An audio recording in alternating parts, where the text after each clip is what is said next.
ఒక అడవిలో ఒక కోతి ఉండేది. ఆ అడవిలో ఒక నది కూడా ప్రవహిస్తూ ఉండేది. నది అవతల తీరంలో ఒక పెద్ద జామ చెట్టు ఉండేది. ఆ చెట్టు నిండా తీయని పండ్లతో నిండుండేది. కోతి రోజు నది దాటి ఆ జామ పండ్లను తినాలని అనుకునేది. ఒకరోజు కోతి నదిని దాటడానికి సహాయం చేయమని ఒక మొసలిని అడిగింది. మొసలి సంతోషంగా ఒప్పుకుంది. నా వీపు మీద కూర్చో, నేను నిన్ను ఆవులొడ్డుకు తీసుకెళ్తానంది. మొసలి ఆ కోతిని తన వీపుపై ఎక్కించుకొని నదిలో బయలుదేరింది.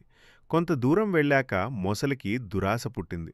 మొసలి, నీ హృదయం చాలా తీయగా ఉంటుందట, నాకా హృదయాన్ని తినాలనుంది అని కోతితో చెప్పింది. కోతికి చాలా భయం వేసింది. కానీ అది తన భయాన్ని బయటపెట్టకుండా తెలివిగా ఆలోచించింది.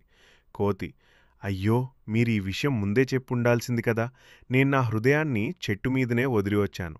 మీరు నన్ను వెనక్కి తీసుకెళ్తే నేను నా హృదయాన్ని తీసుకొచ్చి మీకిస్తాను అని అంది. మొసలి ఆ మాటలు నమ్మి కోతిని వెనక్కి చెట్టు దగ్గరికి తీసుకెళ్ళింది. వెంటనే కోతి మొసలి వీపు మీద నుండి కెంటి చెట్టుపైకి ఎక్కి నవ్వింది. మొసలి, ఎవరైనా తమ హృదయాన్ని చెట్టు మీద వదిలి వెళ్తారా?